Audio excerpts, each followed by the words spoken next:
ദില്ലിയിൽ തെരഞ്ഞെടുപ്പ് പ്രഖ്യാപനത്തിന് ശേഷം മദ്യക്കടത്ത് വ്യാപകം. 40,600 ലിറ്റർ മദ്യമാണ് ഇതുവരെ ദില്ലി പോലീസ് പിടിച്ചെടുത്തത്. 2020 തെരഞ്ഞെടുപ്പിൽ ആകെ പിടിച്ചെടുത്തത് 36,800 ലിറ്റർ മദ്യമായിരുന്നു. 4.2 കോടി രൂപയും ഇക്കുറി തെരഞ്ഞെടുപ്പ് കമ്മീഷൻ പിടിച്ചെടുത്തു.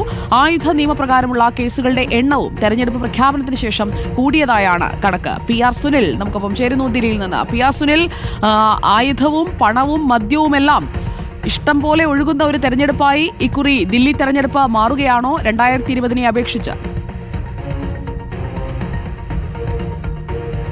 സുജിയ, രാഷ്ട്രീയ പോരിനൊപ്പം ഇത്തരം സംഭവങ്ങൾ കൂടി ദില്ലിയിൽ ഉണ്ട് എന്നാണ് ഏതായാലും ഇപ്പോൾ ദില്ലി പോലീസ് തന്നെ പുറത്തുവിട്ടിരിക്കുന്ന ഈ കണക്കുകളിൽ നിന്ന് വ്യക്തമാകുന്നത്. ഏതായാലും തെരഞ്ഞെടുപ്പ് പ്രഖ്യാപനത്തിന് ശേഷം ദില്ലിയിൽ പണമൊഴുക്ക്, ഒപ്പം മദ്യമൊഴുക്ക്, ആയുധ ഇടപാട്, ആയുധങ്ങളുമായി ബന്ധപ്പെട്ട കേസുകൾ ഇതൊക്കെ തന്നെ വലിയ തോതിൽ കൂടി എന്നാണ് ഇപ്പോൾ ദില്ലി പോലീസ് പുറത്തുവിട്ടിരിക്കുന്ന ഈ കണക്കുകളിൽ നിന്ന് വ്യക്തമാകുന്നത്. സുജിയ ചൂണ്ടിക്കാണിച്ചതുപോലെ തന്നെ 2020 നിയമസഭാ തെരഞ്ഞെടുപ്പിൽ തെരഞ്ഞെടുപ്പ് കമ്മീഷൻ പിടിച്ചത് 36,800 ലിറ്റർ മദ്യമാണെങ്കിൽ ഇപ്പോൾ 2025 ദില്ലിയിൽ നിയമസഭാ തെരഞ്ഞെടുപ്പ് പ്രഖ്യാപിച്ച ഒരു 2 ആഴ്ച പിന്നിടുമ്പോൾ ദില്ലിയിൽ പിടിച്ചിരിക്കുന്നത് 40,600 ലിറ്റർ മദ്യമാണ്.